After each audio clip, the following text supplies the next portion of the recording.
Hello and welcome to the Miraculous Being series. I'm your host and self awareness coach, Veda Shivraman, and this is a show where we discover, learn, and implement lessons from others' life journeys. Others who I believe epitomize miraculous in its truest spirit. Individuals who live life to the fullest, who worked hard on themselves to reach where they are, and are passionate in what they do. Today's speaker is Coach Sahar. Sahar is an author and an internationally certified life coach with expertise in transformational coaching and metaphysical therapies. She's the author of two best-selling books, Twice Born and Because Time Does Not Heal, a master teacher trainer of Law of Attraction, Silver Ultramind ESP, as well as the teacher trainer for metaphysical therapies. Her dedication to the field of mind, body, and spirit over the past 16 years has made her one of Asia's most sought-after coaches. Let's jump in. Hi, Sahar. Thank you so much for joining us in. Despite all our glitches, here we are finally talking. Hi, Shweta, and thank you for having me. It's totally my pleasure. Lovely. Yes. So I think before we get started, maybe it'll be great if you could share your journey and maybe a couple of pivotal moments of transformation so that our listeners can catch up and then we can delve deeper. Yeah, so Shweta, as you know, I'm from Iran. Originally, I'm born and brought up in Iran, and then due to certain challenges back home, in terms of my brother's medical issues, we had traveled a lot of countries, and then eventually, when nothing worked, they said India has, all these alternative medicine like homeopath, Ayurveda, and all that. So we have been frequenting India a lot. But then in 1996, I think was the last time they decided, okay, we'll give it the last shot. And if it doesn't happen, so it doesn't happen. So basically, my journey started when I was 14 into what I'm doing today as a metaphysical therapist, and why I've written my books and all that. The journey goes back when I was 14. But now when I'm realizing that even at age 3, I would watch anything related to metaphysical therapies and also clinical medicine, basically. Even till 4 in the morning, 3 in the morning, and my parents would say, "Okay, whenever you finish, you switch off the TV." But those were the programs I would watch, and those were the books I would read. So if I look back, my journey was already planned. Like what I call the soul plan. But then actively I started seeking answers because I went in 2006. I was married, and it was a very, very devastating relationship in every possible way. So I wanted to know, what did I do so wrong to deserve this? And that's where the journey started. Before that, as you know, I was in corporate. So I worked for 12 years. My last assignment was VP operations, and I was heading an organization with about 53 branches across globe, doing the operations part. So yeah, that's how it is. And then suddenly one fine day I decided, okay, you know what, I am not happy in the corporate, and I don't know what I want to do, but I don't want to be here. So I resigned, and then after that there was no looking back. Lovely, lovely. And I like how you said that, the plan was already in action for much longer and much before we could recognize. It's only in retrospective that we were able to connect the Yes. dots. So I'm curious, after, VP operations in the corporate world to metaphysical therapies, I mean, that must have been quite a leap, right? How did that happen? Yeah, so in 2006, so I resigned in 2010 November, and then by the time they eventually realized that no, because I was with that organization for almost anything between 5 to 7 years, but in different locations, different countries. So when they realized, no, she really is serious, it took them 2 months. So Jan of 2011 probably was when I was relieved. But my journey as in seeking and then trying to find who I am, why this happened, that has started in 2006. I started with the Reiki.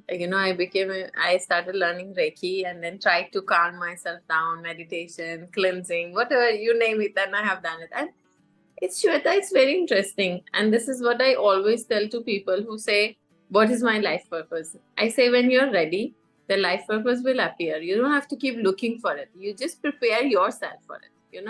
So probably I was so ready, but unfortunately out of despair, that when in 2006 for the first time I attended a Reiki class. By the end of 2006, I was a Reiki grandmaster, a pranic healing Arhat yogi, theta healer. I don't know what all I had done. And I saw about 59 past lives in that year.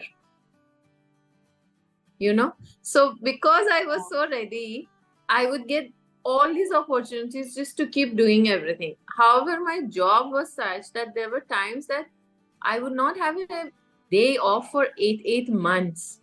And it was you reach office at 8:30 and you never know when you're going to come out. And even if you come out at 3 in the morning also, I was emailing and my mom was like, is it 24/7? Like, what are you doing? Yeah. So this is, so basically that has started then, but of course you're in corporate and people see you in a different light. You don't want anyone to know. It's just that after some time people started noticing something has changed. My homeopath doctor especially said, something is different about you. I know. So he knew me since 1996. Mhm. And we were talking 2006. And then, of course, the 3 years which I was hiding and 4 years which I was hiding, not letting. So in 2009, he said, Sai, there is a difference in you. You're doing something. I said, like, what is the difference? He said, yeah, first time you walked into my office, it was a man dressed up like a woman. You were so masculine and you were so direct and so up to the point, and there was no softness to you. You just look soft, but the moment you would open your mouth, it was like I'm talking to the man. I was so harsh and hard. And today you're talking to me like a lady, like something has shifted. Your aura is softer and all that. He's also into spiritual work. Then I said, actually, this is what I'm doing. And the change was so visible. My friends started asking me, well, what's up? They thought, maybe I've fallen in love because I was always so joyful, happy. Everything they would say, I say, haan, ho jayega, very flowy. So they thought that maybe, someone has appeared in her life. Then I told them 1 or 2 people, I said, that this is what I'm doing. And then they wanted to experience. So basically, when I talked about past life and my friend went for a past life and she had a bad experience. Somehow she couldn't and she got scared, 2, 3 of them. Then they came back to me. By then I had done my training with Dr. Brian Weiss. And I had actually gone through the entire training to be a hypnotherapist. But because I didn't have a psychology background from US, I'm a master's in psychology, but I hadn't studied in Canada and US. So they couldn't issue me a certificate. It was as per their protocol. But originally I was trained. So they told me, technically you're a therapist, so take us, on. I said, okay, just for fun. So 1, 2, 3, by the end of 2011, I actually had a client base. And then this is how the transformation happened. I really didn't think I, wanted to be a metaphysical therapist. And in fact, because I wanted to stay in Chandigarh and I had already resigned, when after a year I started looking for jobs, they said, you know what? You're overqualified. You need to shift your city. Chandigarh wasn't as big an industry or IT hub then. They say you need to shift your industry because with this package that you have and the work experience you have, it would be very unjust. We ask you to come down, So then I didn't want to move from Chandigarh. So see how the universe designed it. I was not getting a job. People were getting gravitated to just because I had changed in some way, which I still don't know what, but I'm glad I did. So this is how the universe actually put me in the place I was supposed to be. And it has been a beautiful journey, sometimes very, very difficult. I won't deny it's not all hunky-dory and rosy. The spiritual world is can be quite dark, but it's really worth it, I believe. Yeah, absolutely. And I love how you said, right? Like the universe ensured that you stuck to the universe's plan and didn't have your own plans. It's I can hear you say, because I know that even 4 years ago, even if I was listening to this, I would wonder, like my corporate avatar will also wonder, saying, what logic is there? How is all of this happening? Because our mind cannot comprehend this many variables, right? It's just Yes. something that is beyond our comprehension. So I'm sure when you moved when you were transitioning also from that corporate avatar to this, there would have been a lot of doubts, insecurities, questions. How did you embody all of that? And I think in a very strange way, I have always been very supported. Even if it was just one person at a time who stood by me and who believed in me, that was enough. So there was this friend of mine, I mean, he's a great friend of mine even now. So he said, you know what, Sahar, you've worked too hard. 1 year you do nothing. You just keep enjoying doing these things you want to do. Then I started doing a lot of meditation. So I really did a lot of meditation for myself. And also then people, because they started coming and they would ask me questions and then I would answer those questions. And then they started telling me that the clarity that you have when you explain a concept, why don't you start teaching? So me actually starting to teach also started because people really kept on pestering and asking me questions and they really wanted me to explain things. So when I used to do this meditation, he said, you enjoy this. You have this much money in your account. You are doing some side thing with them. I was investing some money. He said, why do you want to work? Just enjoy it for a year, then we will decide what to do. And don't worry, I'm there. Neither you're going to run away nor I am going to run away. Just enjoy it. So somehow I really don't feel at least the financial lack. I may lack in feeling okay, I'm alone, I live alone. Sometimes you feel maybe you want a companion, very rarely though. but finances, which seems to be an issue with a lot of people, has never been an issue. I have been so fulfilled with 1,000 rupees in my bank account or in my pocket, and I have been equally fulfilled or actually I would say indulgent, even if there has been 1 crore in my bank account, and I have had both. Yeah. So I think that part, maybe I have been designed that way because I had to go through this journey. So the universe had already put some default programming in me. But those things were in there. But of course, I'm a person who needs to be busy. I really like to add value. I can't be sitting idle and just watching TV. Probably I have not watched TV for 14 years. And if I have watched, there were those shows which has been very selective. Where, it's about healing. It's about, metaphysical therapies, or it's something to do with universal laws or not. And if someone has recommended, I don't randomly go and surf and find something to watch, right? It's 14 years I haven't watched it. So I need to invest my time in something that will add value to me. And then it should be in a way that I want to share it with someone. Yeah. It's very important. So those insecurities, that what if this is really not my line, and what if I am getting out of being corporate is very heavy duty job. It's a really hard task. And if you've been at that level and then for 2 years you do nothing, you start doubting yourself, will I be able to handle that pressure again? So that was the only thing. But thankfully, I never went back to corporate. So I'm so deeply grateful for that. Yeah, absolutely. And I think I heard this in one of the interviews that you had done earlier, when you have talked about that every soul has a plan, right? Yes. And we come with that plan. And I'm just curious, right? And I think this goes back to that question that you mentioned about people hunting for that purpose, right? So for someone who's probably new to the entire concept of a soul plan, what is it and where can they probably start discovering that for themselves? Yeah, so I think soul plan is a lot being I would say interused, or it's a mix of people's understanding is that soul plan is basically your destiny. But actually soul plan, let's say it's a blueprint, like whatever you want to do in corporate also, you have a plan, right? You have a blueprint, you have a vision. Then you have to see at what obstacles are there. Then you do your SWOT, to understand who you are, what can you handle, what kind of projects. So it's something very similar, but much more detailed. So basically, there are a few things which are the fixers in the soul plan. So it's your blueprint of this life, and there is a vision for it. And the vision is how much as a soul you want to be evolved, right?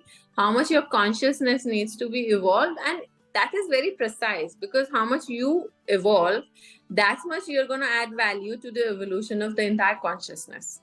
So when people slow down, that's where difficulties happen. And when people go too fast, that's where disease happen. Yeah.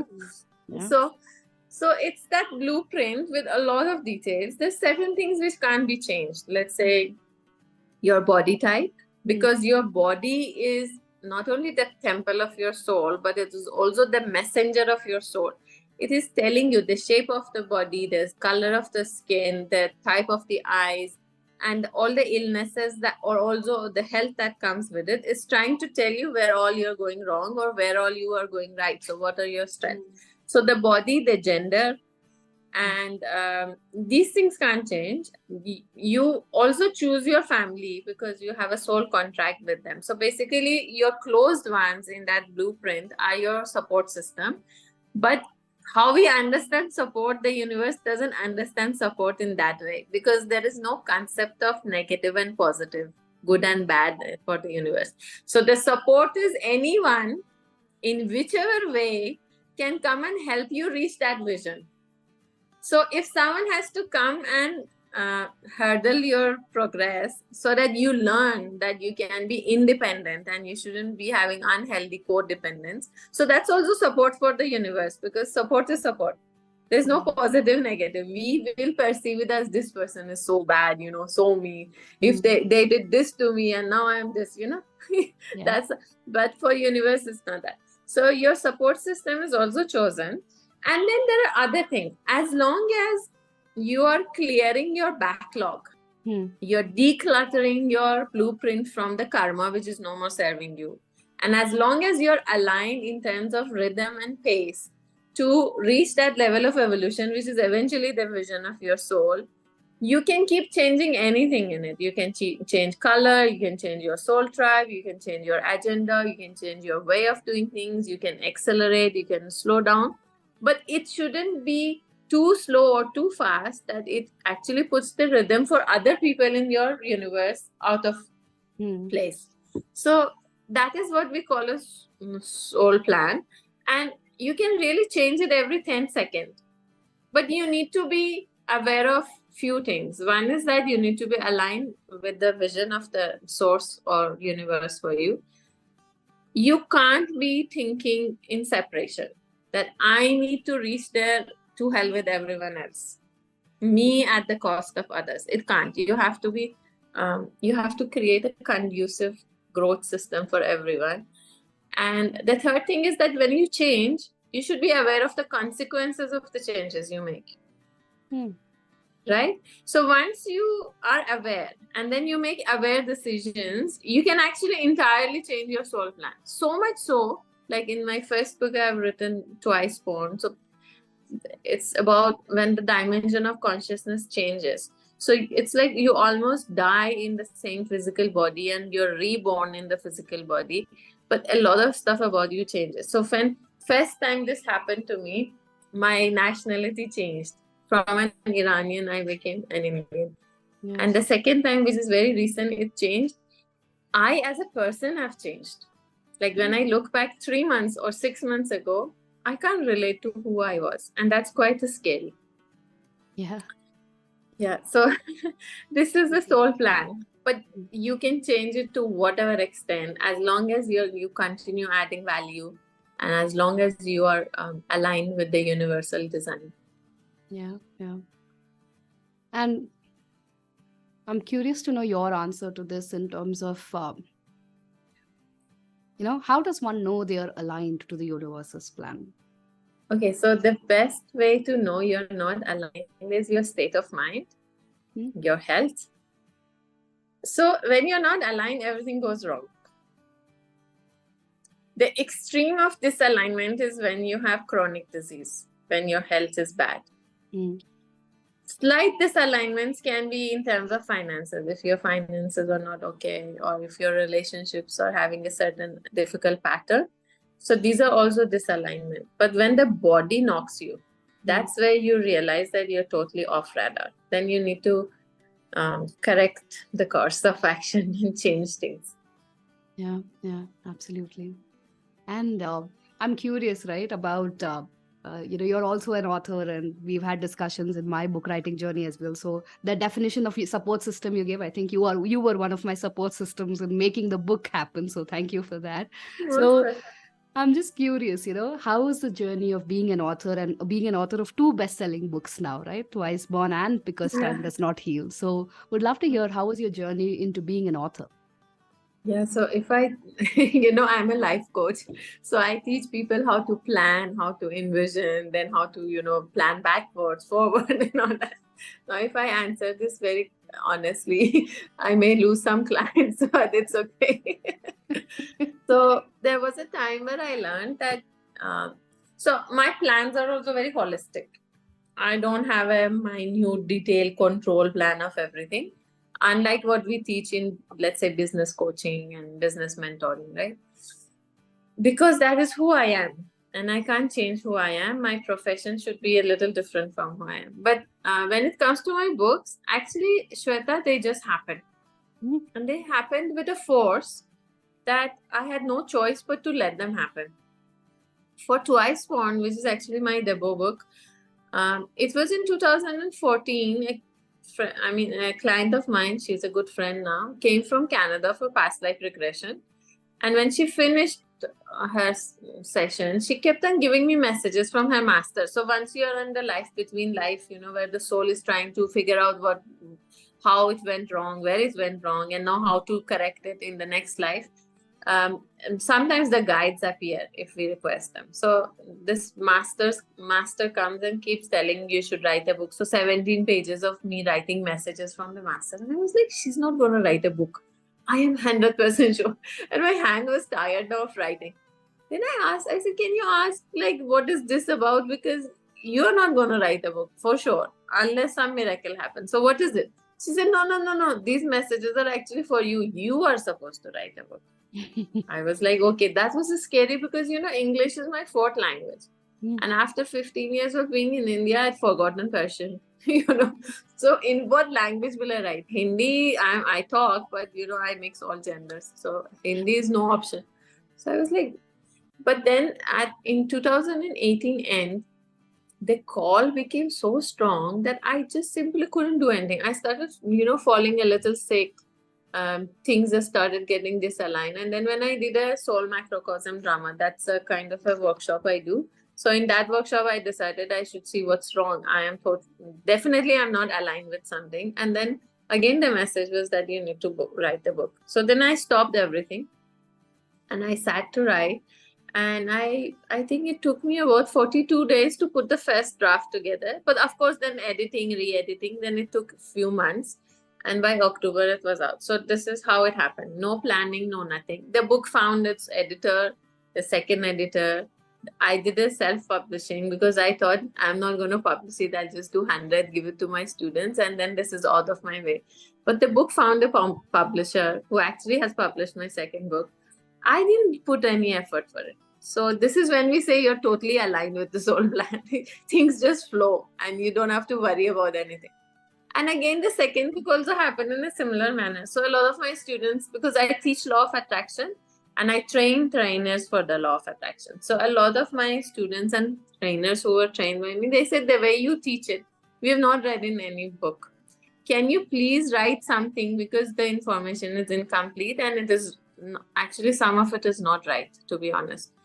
I said, okay, because the masters had told me her gift is clarity. She can bring clarity to the subject.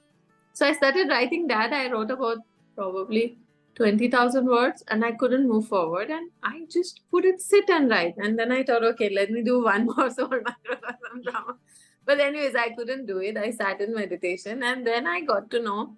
So when I came out of meditation, I just picked up my journal and I started writing. And when I started writing, I realized actually a book is getting born. This is not journaling. This is something else. And then I kept on writing. And of course, this one took more time because it was case studies.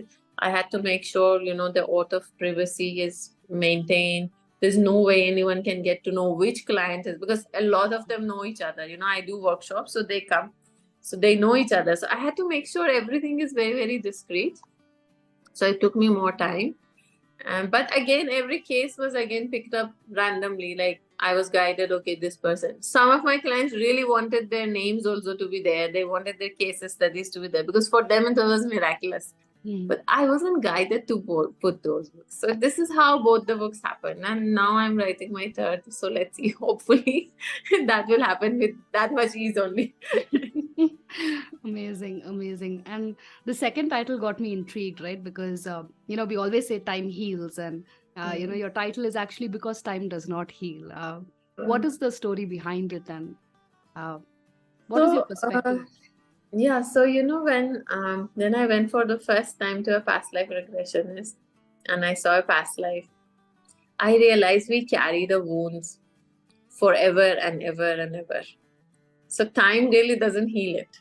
It's just we suppress it, we forget about it, whatever. But it's somewhere in our system. And that's why it is governing our decisions. So that stayed with me. Then I went on to really research time and understand what is time, because in the other realm, in the metaphysical, there is no concept of time, and really space also doesn't exist. I mean, space is there, but you can just bypass it because everything is happening at the speed of thought. And the more you have worked on your energy, the faster your thought manifests. So it's so scary because the negative also manifests as fast. Yeah.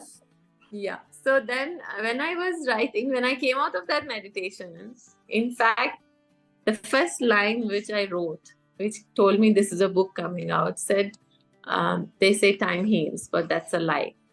And time is an illusion, and an illusion cannot heal another illusion. So this was the two line came, and then the book followed.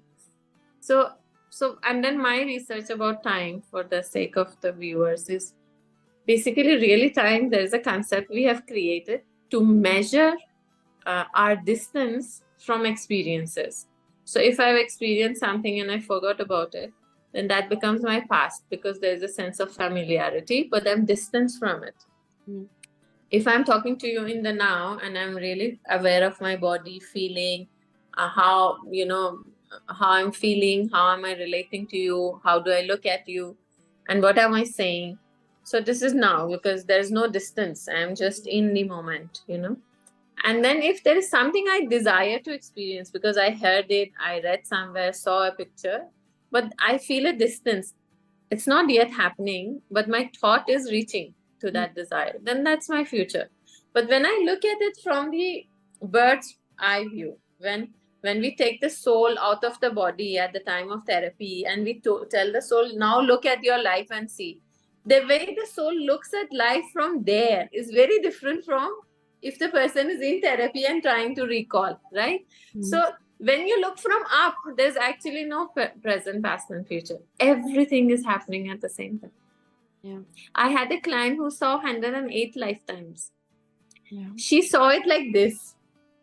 And all of them were, like small constellation with different stories. And those wheels were actually running simultaneously, all at the same time. So there is no time really. So how will something that does not exist really help you heal something which you have gone through? Yeah. So then what I'm curious about is what heals then? I think the first thing that heals is that the recognition that something is not okay. What has happened is that we have been conditioned to believe that we need to remain strong. And if you're vulnerable and if you admit that there is a problem, then you are a weak person. Then you have lost it. But the truth of the matter is, unless you accept and admit that something is not right, nothing can start. No healing, no suppression, nothing can start. So first is acceptance of the situation. Second is to realize that no one, including your family, including the therapist, including whoever, your lover, partner, is responsible for your well-being. You are the only one who can be responsible, and you're the only one who can manage you. No one else can manage you. And if you are refusing to take care of you and you expect others to take care of you, that's very unfair on others and it is very unjust to you. So I think this sense of taking responsibility and this over glorified concept of support and family and all that needs to go away. And we need to raise children who really can take charge of their life. The moment I believe Shweta will save me, I am giving my power of choice, my power of healing, my power of being in charge of my life away, and I'm giving it to you. Now, I want you to handle your life and also my life. How unfair is that? Right? So that's what heals. Beautiful, beautiful. Thank you for sharing that.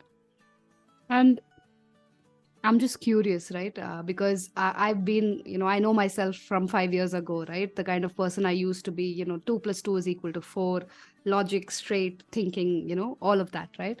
So I'm just curious that if there is someone like me in the listeners who are still there in that space, because if someone had talked to me about past life regression, then, it would have been Greek to me, right? Because the comprehension is not even like there. So if someone listening to us is still in that space and is looking, to find that alignment, to start walking that path of self-transformation, where would you recommend that they start their journey of coming back home to themselves?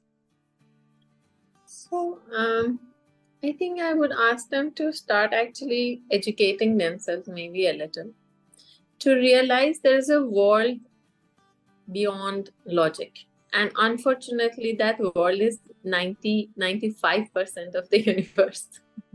Our logic can handle about 2 to 3% of the universe and maximum of 8 to 10% of our life. Yeah. Everything else, Shweta, is happening at the subconscious level of the mind. Yeah. Research says, and on average, a person processes 50,000 thoughts a day and makes an average of 20,000 decisions a day. How many of them are we aware? So Not the even decision 1%. of I'm going to the gym to lose weight, or the decision of I'm going to go for that interview, these are the decisions we usually remember. These are really not what is governing your life. Yeah. What is governing your life is that you do your best, you put in 1000% into a relationship and still you get ghosted. And you can't figure out why is this happening. You do your best day after day, you put in effort, but someone else takes their promotion and you stand there and wonder, why is this happening to me again and again? Because the problem is in the subconscious mind, right? Yeah. So I think it is very important. See, they say ignorance is a bliss. Ignorance is fatal. It's not a bliss whatsoever. Knowing the truth is difficult, but ignorance definitely is not a bliss. So to educate themselves, maybe they can read realistic books. There are so many now documentaries which talk about the metaphysical and how does the energy work. Like, you can't be bigger than Tesla, at least, or Einstein. At least you don't trust me and Shweta, it's okay. Trust those people. They all talk about energy. Yeah. Right? So if someone has done something of great work, make them your role model. We unfortunately have come to a space that everyone thinks they know it all. I went recently to a very big institute for a guest lecture. And see, when I go there, I want to be humble. I may have thousands of achievements, but I want to tell them I also did blunders. But despite that, I'm here and I'm fulfilled, and this is what I've learned, and this is now my qualification. So you don't talk about your achievements all the time because there's no point. If they want to know about it, they can go read on the net, available. So I was giving examples of, don't think too much because you will keep changing your streams, you will keep changing jobs, take everything as in your stride and as a stepping stone for success, even if you feel something went wrong. So at the end, but look at what we have created as a society. This guy comes to me. So if you've made so many mistakes, isn't it better that I go and listen to a wise person who has never made a mistake? Look at the delusional world they're living. They think anyone who is wise is someone who has never made a mistake. And I'm looking at this law third year, student, and I'm wondering that, am I really hearing an adult, he's a young adult. Tomorrow he's going to present a case in the court, right? Yeah. And if this is the thinking, I cannot trust this guy. Yeah. And this is one of our top institutions. So to be, because of course, the social media has added to it. You think everything is supposed to be always hunky-dory. You think someone has reached, let's say, become Tony Robbins. You don't see for 55 years of his journey, and now he's 75-year-old, if he's where he is. You want to be the next Tony Robbins tomorrow. Yeah. It's not going to work like that. We need to become realistic. So I think educating themselves is important at all levels. And secondly, pick up one or two mentors. None of us know anything at all whatsoever, including me, you, everyone. We just know a little bit related to our life, but this universe is so vast. So pick up one or two people, at least look up to someone and understand how they function, and then educate yourself and become better. And the third thing I feel is that when they stop dropping the need to compete with each other, when they realize that you're so unique and beautiful in your own way, that you don't need to become better than anyone else. You just need to be better than yourself, who you were yesterday or even 1 hour ago. Yeah. So if we get these the foundations right, then putting pillars and building palaces is easy. But if the foundation is not correct, if it is all illusions and delusions, then it is going to be difficult. Yeah. So I really suggest to stop watching social media, go read real books, find real mentors, and become a student of life forever. Then only you will do something of significant. Otherwise, we all come and go, we exist, we breathe, and then it's over, right? One day it's over. Yeah. Yeah. Beautiful. Thank you for that. I think that's so powerful. And that is really the reality of our generation, right? But we want to be a overnight success yesterday, not even today or tomorrow, yesterday, right? And so we have a copy paste. I mean, not everyone, but Shweta, definitely we have a copy paste generation. Look at social media. No one is writing anything original. Yeah. If you're following, let's say, 20 people, within a week, you will see the same post, just the color combination has changed on everyone's reels and you wonder what's happening, Friends. That's the key word, right? Right? It's just about numbers, but life is about quality, not quantity. Yeah, absolutely. Absolutely. And I think I have one last question before we go into the rapid fire. I'm mindful of the time, but just very curious about this thing because it's something that I struggle with personally as well. And I know a lot of people in my audience also who probably struggle with it, right? I think you mentioned in one of the interviews that one of the biggest lessons you learned writing the second book was, this message of stop thinking. Right. Yeah. And I think as a generation, we are overthinkers, right? We're just so compulsive. Thought is something that just happens. No matter how hard you try to, kind of be conscious about it. So I'm just curious, what kind of practices have helped you keep learning that lesson of stop thinking? And what does it open up for you when you actually manage to stop thinking? So I think to be able to trust your inner instinct, your gut feeling, is one, but before you reach there, because that is kind of difficult, we do have certain courses which we teach you to trust your intuition and learn to work with your intuition. But let's say not everyone does do it. So I think journaling is very important, because what is thinking or what is overthinking? You're recycling the same thought without any resolution, without any solution. And because now the mind is starting to believe that no matter how much I'm thinking, there is no solution, it starts to get into that panic mode, and the worry and anxiety and all that shows up, right? Yes. So if something is getting repeated, please put them on pen and paper. And also keep writing letters to yourself about how you're feeling. Mm-hmm. It sounds very cliche, but it works. Fortunately, it works. Yeah. It sounds easy, but at some point when you learn how to do it, and with practice it comes, then you realize that through journaling, you're learning a lot about yourself, a lot more about yourself, and so many emotions you can manage it just because you're letting them out of your system and onto the paper.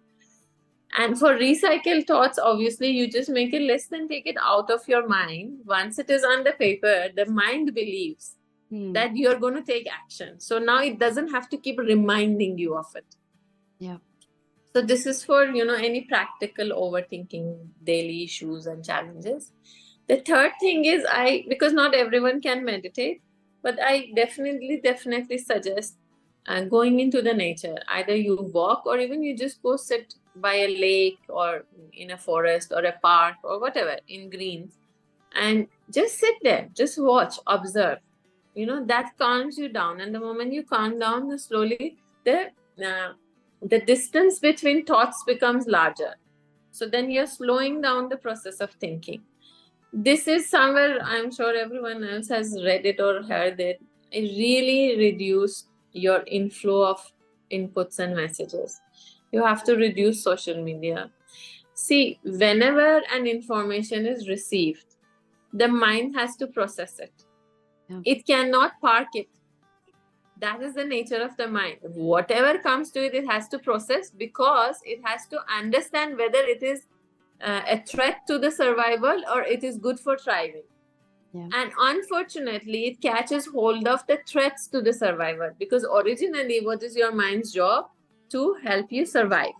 Yeah. Everything else comes next. So it holds into those fearful thoughts and you don't even realize it. You have watched a scary movie on TV. You do not realize it, how 6 years down the line, the same thing can cause a miscarriage in a woman because the fear has been seated, So really, you have to be watchful of what kind of information you allow into your system. Yeah. If the information is making you uncomfortable, you should stop it.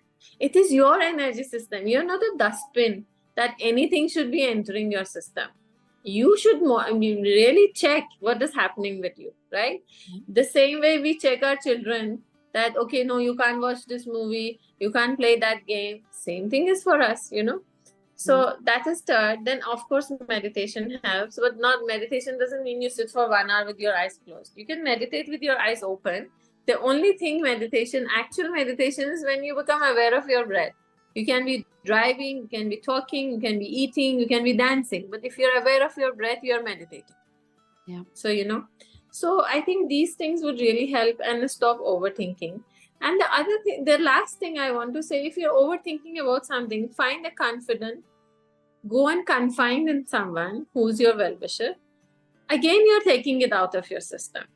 And of course, that person can give you suggestion or just you need to be heard probably most of the times. And that's it. It's not very difficult. True. I think we all know that life is much more smoother and much more easier if we can just let go of our thinking, controlling minds. But I think it's years and conditioning that we are so compulsively, we are so attuned to our thought in a lot of ways. And in a way, I think, for us to survive in a world like corporate world and everything, we do need our logic, we do need our thoughts, and it does help function in a certain way, right? But it's just that now we need to learn how to turn it off. Yeah, see, because if you're really thinking, then you don't need to keep repeating it. Yeah. When you're thinking that you're thinking, then you need to repeat it. Correct. Right? So 90% of what you're thinking is actually junk. Garbage. Someone said something for 3 days, you're thinking about it and then repeating it to other people. How does it really matter? Yeah. Right? So, like people tell me decision. I said, you know what you're doing is you're not making a decision. You're just making an announcement because nothing is following that decision. Decision is a decision when you later go and execute it. Then it is a decision, right? So these are only announcements when you're doing nothing about it. So these thinkings are also just, you're thinking that you're thinking, but you're just wasting your energy. You're not really thinking productively. Very true. Because we are not really concluding anything from it, learning from it, changing our ways, nothing, right? It's just regurgitating the same thing like a cow, you're chewing the cud again and again and again. Yeah. The taste is also gone, but we are still chewing the same gum. Yeah. True, very true. Thank you for that example. I think I'll keep that analogy in mind. The taste is also gone, but you're still chewing the cud. Yeah. All right. Are you ready for the rapid fire? I hope I am.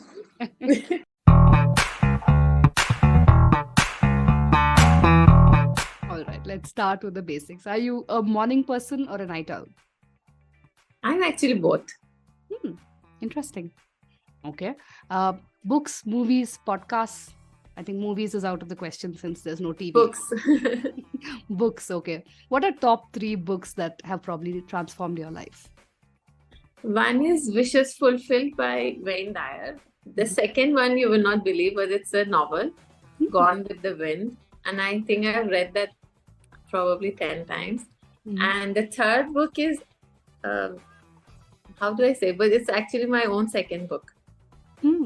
Okay, because time does not heal. Yeah. Wow, amazing. Okay. And my copy is still coming. I want to read it. Let's see. Okay. What about, 3 non-negotiables in your daily routine? My workout routine, my morning tea, because that's the time where I put all my thoughts together. And so, as I said, I just think about something once. I don't need to think 20 times. So that's my tea time. And the third thing is to tidy my home. I need to declutter and tidy at least one corner of my home every single day. And the reason is decluttering, even if you're just decluttering your dining table, decluttering actually declutters your mind. So these are the 3 non-negotiables. Wow, I like that. Decluttering physical spaces to declutter your mind. Yes, it really helps. Lovely. Any role models and what kind of qualities you admired in them? So I consider Krishnamurti, Dr. Wayne Dyer, and so these 2 as my mentors. Both are not in the body. And what I admire about them is authenticity. Yeah. They never recycled someone else's information. What came. Yeah. They didn't care how they're perceived by other people. Yeah. They believed in their message, and they believed and actually worked hard. I won't say hard, but they worked truly, genuinely from their heart. They were very heart people, So to be able to be a clear channel of those messages for people. So I think authenticity and standing firm in your purpose, no matter what, is what I look up to. Yeah, Jiddu Krishnamurti is a big hero for me also. I think too much respect, I think, for that. Just that clarity of thinking and the ability to stand your ground when people around you. And not claiming to be your guru. Yeah, that also. He insisted on that, right? In every way, saying that don't call me a guru, think for yourself. Absolutely. That's what the real teacher is. Yeah. To make you think for yourself. Absolutely. Gem of a person. Okay. One of the biggest lessons you learned through your transformation journey? So there are a couple of them perhaps. One is to trust my awareness. When something does not feel right, just don't do it because you have to be the good girl or the good mentor or a, very compassionate therapist, whatever. So really, really trust your awareness. And the second thing is, whatever is happening is always happening for my highest good. Even if it is painful, even if it is lonely, even if it is difficult, sometimes heart-wrenching. But the guy up there, or what I call the universe, cannot think anything bad for me. Yeah. And it is giving it to me because it knows I will come out with flying colors. So trust that. And the third thing is, you need to at all times remain the center of your universe, but yet be very humble. And realize that this universe has so much to offer. Your readiness to receive will determine how your life will shape up. So I think these have been my biggest lessons, and hopefully I've learned them now. Otherwise the universe will knock them in some way or the other. Yeah. I went through a bad time just 2 years ago. The knock was way too hard. It was actually kick. I can imagine. Yeah. So clearly you've made it through. So over Yes, to the next next yes, level now. Lovely. hopefully, yes. Yeah. One word to describe the pandemic for you. Oh, pandemic was for me was I think the most intense time of my transformation. It was a very good time, in fact, for me to become more compassionate and then at the same time learn to hold the space and realize that we just go wrong when we operate from fear. The fear destroys your immune system, the fear destroys relationships, fear destroys your abundance consciousness. So, the first and foremost thing to really get out of your system is your fear. And you can do that by practicing faith. So, pandemic was a great, great growth journey for me in terms of mental, emotional, and also physical. I was the fittest, I would say. I would exercise at home. And also spiritually, Yeah. it brought a lot of time. And I'm not saying this because it was easy, it was very hard. Certain incidents happen which are crazy, like really crazy, filmy kind of incidents happen to me, but it gave me an opportunity to grow. Wow, amazing. Thank you for that. And one thing that you wish the audience takes away from our conversation today.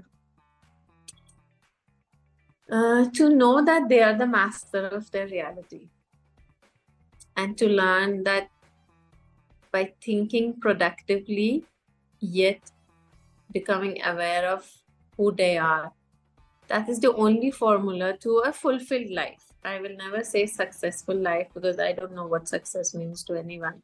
But fulfilled is only one meaning, when you operate from joy and you are at peace. No one can go wrong with that.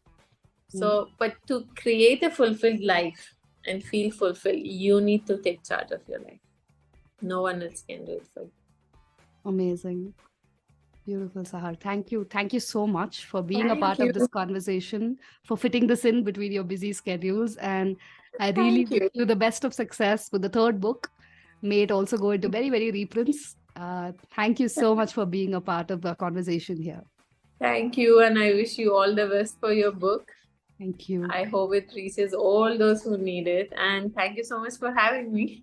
Great pleasure.